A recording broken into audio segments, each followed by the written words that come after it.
Hey guys, this is Jenna with Hill Valley Farm, and today we are tattooing some kids before they leave for their new homes.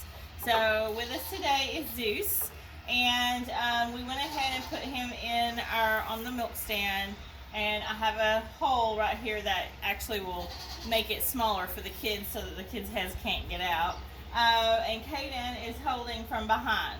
And so all he's doing is basically stabilizing the goat so that when he jumps, he can't like go way up high when the clamp is on his ear, and that kind of thing. So it's a big help. Now, why do we tattoo goats? If you have a registered animal, whether it's AGS, ADGA, NDGA, any one of those, you have to have a permanent identification.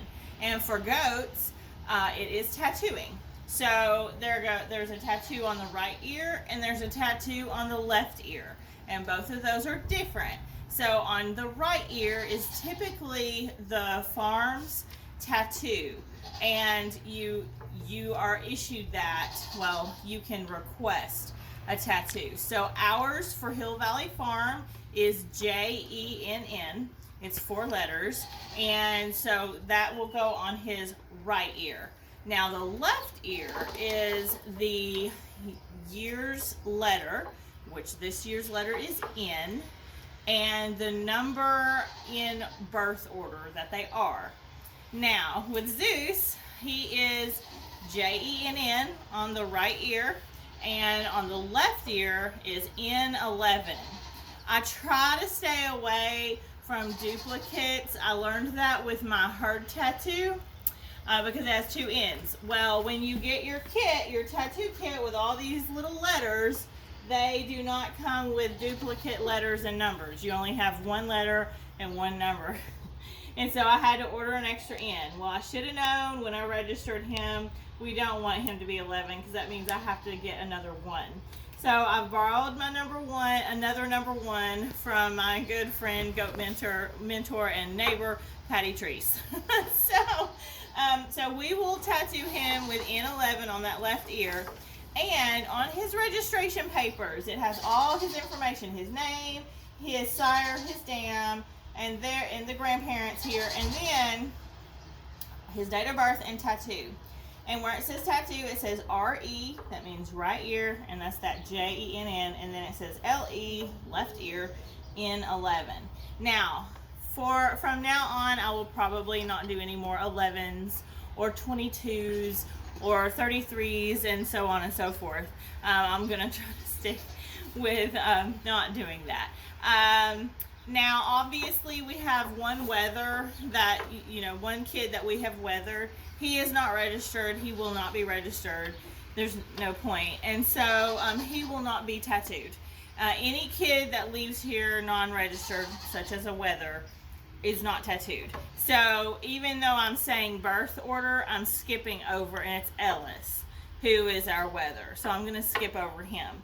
So anyways, how the tattoo works is it is a clamp, and it's this little thing. I normally wear gloves because you have green ink. I have green ink all over me, and I haven't even started. And it's a clamp, and it's just like you put his ear in there and you clamp it down. Now, it's very important because on their ear, they have a blood vessel up top and a blood vessel near the bottom of the ear. You want to try to get as well as you can in between those blood vessels. So I will put my gloves on. Well, first of all, I shaved the inside of his ear. I cleaned it really well with an alcohol cotton ball, dried it so it's nice and clean, and then I'll put my gloves on and I'll get the ink, which is this little thing right here, and it's just like an ink, I want to say it's gel, but I don't know that I would call it gel. Yeah. It's just this little tub, and I get it out with my thumb, and then I just smear it in the center of his ear there, and then I clamp it. Now, it doesn't feel good. It's like, he's got his ears pierced, but it clamps it, and then you release, and then I use a toothbrush. Where's my toothbrush? I'm using a new one today. My old one's really bad. to scrub the inside, and that actually helps the ink go into those holes. I scrub sideways and up and down. Again, they don't like it, but literally we're really fast and it takes just a few minutes to do it, and then they go on and they're happy, and they've got green ears, and green ink can get everywhere. You can see right here where we've done some kids before before him. So we're gonna go ahead and get started on Zeus, but that's tattooing. Okay, so I have put the ink inside his ear and I have my clamp. Before I did this, I tested on a piece of paper. I clamped it to make sure, because you have to put the letters in backwards. And so I tested it to be sure, and it does say J-E-N-N, and it's his right ear. So Caden's going to go ahead and he's going to get a hold of him. And I am going to try my best to avoid those two vessels.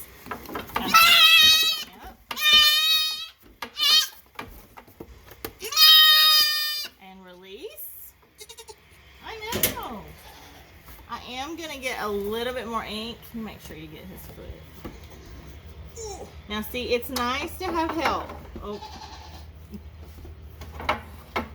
How to get his foot out? Because it's just nice to have another set of hands. So I'm brushing sideways and I'm brushing up and down. They don't like that part either, and honestly, I do not enjoy doing kids' ears because they're just so little, or they're small to me.